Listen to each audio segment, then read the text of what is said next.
What's up, boys and girls, ladies and gentlemen, cats and dogs, and all the fish in the sea? It is the OGGM. It's 8:30. It's the third day of August 2022. It's 65 degrees and sunny. The Dodgers are winning the series or pennant or whatever it is. There's some sports for you.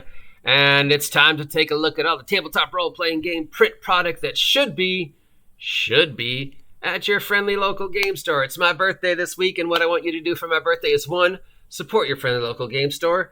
2, subscribe to my vlog. That's what I want for my birthday. If you haven't subscribed yet, please subscribe. Help me hit 1,000 subs by 2023, January 1st. Words, hard, brain, I'm old. No, this is not my bookshelf.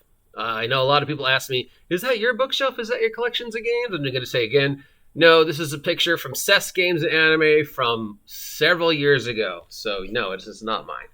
It's just the one I use to show games, to support your friendly local game store. Sadly, Cess is closed. All right, what's on the shelf? It might be blah at your stuff, games, products out. I am not being wordy today. Whew. Up all night with a kitten. You know how it is. All right, obviously top of the list, Radiant Citadel is out at game stores, or might already be sold out. I went to a couple stores yesterday looking for the other thing, and I didn't see it, so it's out, but it might already be sold out. But then again, stores only got like 3, 4, 6 copies because Hasbro really wants you to buy it online and doesn't really want you to buy it from brick and mortar.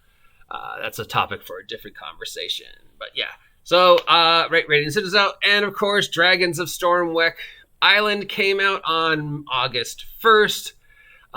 It is available only limited at Target. Only some Targets in the United States have it. And those Targets that do have it only received anywhere from 6 to 20 copies. The copies are in the back. They are not on the shelf. So you need to go into the Target or call them. Make sure they have it in stock and have them put them on hold for you, which they may not be able to do. Will they be restocked once they're sold out? Probably not, because the second run is in October. And again, Hasbro wants you to buy them online. But they are out there. There's a lot of misinformation coming out about the Dragons of Stormwick Isle. I've had to present an entire series of videos on it already, which I never thought I'd do because, it's a Dungeons & Dragons box set. But because of one certain thing, it has become way more controversial than it should be. So I guess that's this week's D&D controversial. Notice nobody's upset about Radiant Citadel anymore. We've moved on to being upset about this box set. So let's just assume that, my running theory is Wizards of the Coast makes a product. The product comes out. We're upset about it for about 2 weeks. And then we move on to being upset about something else about Wizards of the Coast. Do you think Wizards of the Coast / Hasbro cares that you're upset? No, they don't, because every time you bring them up, that's still free publicity for them. All right. Mongoose Publishing has 2300 AD. This is a reprint for an older game that they did, one that includes the Pentapods, which I played. So 2300 AD is Traveler basically at the beginning. A Traveler 2300 was like, this is the very beginning of the space exploration and our first encounter with aliens and stuff like that. I played it a couple times. I really enjoyed it. It's very good to introduce you to the Traveler style of role-playing. Unfortunately, it's $100 for this box. From Headless Hydra Press for Dungeons & Dragons 5th edition, we have a book called Sandbox Adventure, which is basically a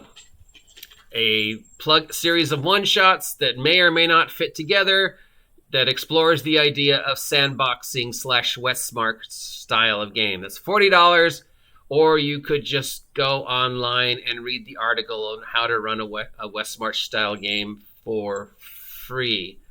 $40 for a couple maps and something that you can find research for online for free. Yeah, no. From Penny Dragon Games, we have something called Mag of Holding. This is issue number 1. This is a $30 Dungeons & Dragons magazine filled with creatures, monsters, treasures, new spells, art, comics, stuff like that. $30 for a magazine. Now, yeah, it does have, product stuff in it that you can use, but I don't know, is that a reasonable price for a magazine these days? How much does a magazine cost? I mean, when you go in the store and like buy People, it's like, I know it's gone up in price, but $30?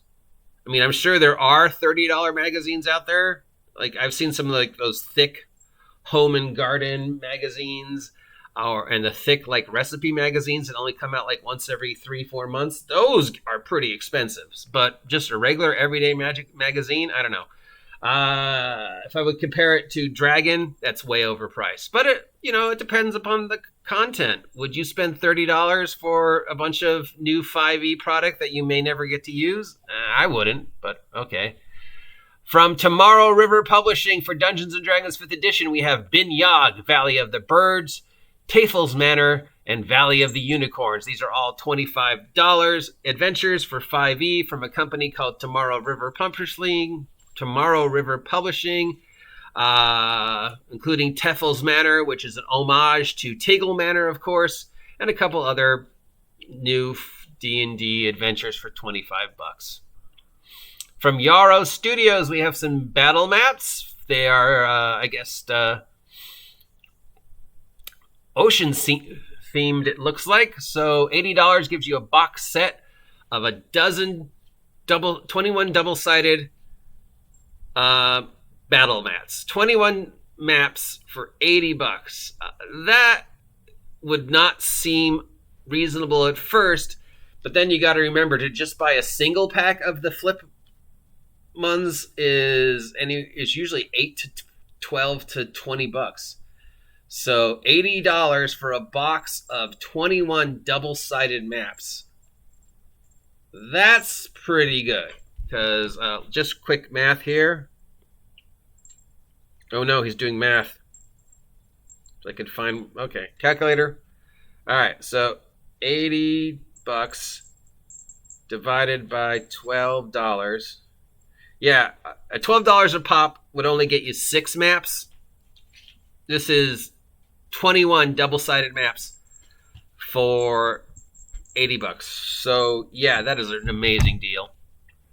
From Just Crunch Games, we have for Call of Cthulhu / The Black Hat for $85, a bundle called Cthulhu Hacks All Books. And basically, it's a bunch of Black Hack books that have been invaded by Cthulhu or something. A standalone, it's a bunch of stuff Cthulhu themed using the Black Hack system. For $85. Or you could just buy Call of Cthulhu, the anniversary edition, for $70. Man, I'm pretty harsh today. From Metagame Studios, we have the G.I. Joe miniature set number 1. This is for the G.I. Joe role-playing game. 11 unpainted 28mm G.I. Joe themed miniatures for $55. $55 for a bunch of G.I. Joe miniatures. I mean, yeah, they're very specific to the likenesses, so that's cool. But $55 for 11? Dude, I got, I don't know. From Modiphius, we have the Dishonored Game Master Tools Kit. This is for the 2D20 Dishonored role-playing game system. This is $35. It's like a Game Master or GM guide for the 2D20 Dishonored system. So if you want some tips and tricks on how to run Dishonored, there you go. You could play the game or read up about the series, and then also read this to really understand how to play a 2D20 Dishonored role-playing game. Little on the harsh side today, OGGM. We also have the Dungeon Delver's Guide from Level Up 5e. This is, I guess, a book about crawling around in dungeons and traps and things you need to survive dungeons. This is for both 5e and Level Up 5e. Looks like it's running about $50. Could be okay. I mean, there's so many books out there that, offer DM advice on how to run dungeons for 5e that are probably cheaper than $55. I am really being a jackass today. I am sorry. If you are one of the publishers and I badmouthed your game, I apologize. But you know what? Money is tight right now. And when, this shit's running like $80 a pop and people are like just getting back to work and just starting again. I mean, I want to support independent publishers and these small guys, but I'm also like, dude, $80? That's like, food and clothing and like 80 things of ramen. Obviously $80 for 21 maps, that's a good deal. $80 for a bunch of figures that I may or may not ever use. I could literally go to the 99-cent store and get a 99-cent bags of green army men, which are way cooler and would only cost me 99 cents. So really, who's going to win that one? $80 for a bunch of figs or 99 cents for a bunch of figs? I don't know about you. I'm going to the 99-cent store and buying a box of, green army men, which you can still find, and just use those for the G.I. Joe role-playing game. So again, I apologize if you are offended by my harshness of the reviews, but if you're going to spend that much money on an RPG product, I want you to feel it's worth it. That said, remember, I'm an idiot and I don't know what I'm talking about, so make up your own mind. If any of the things I talked about sounds even remotely interesting, head on over to your friendly local gun store and ask them if they have it in stock. They probably will not have Radiant Citadel. They definitely will not have Dragons of Stormic Island, but they might have the other stuff. And remember, it's my birthday, and the only present I want you to give me is for you to support my vlog by subscribing. Till then, I'm the OGGM. Appreciate you watching this stuff. Now get off my land.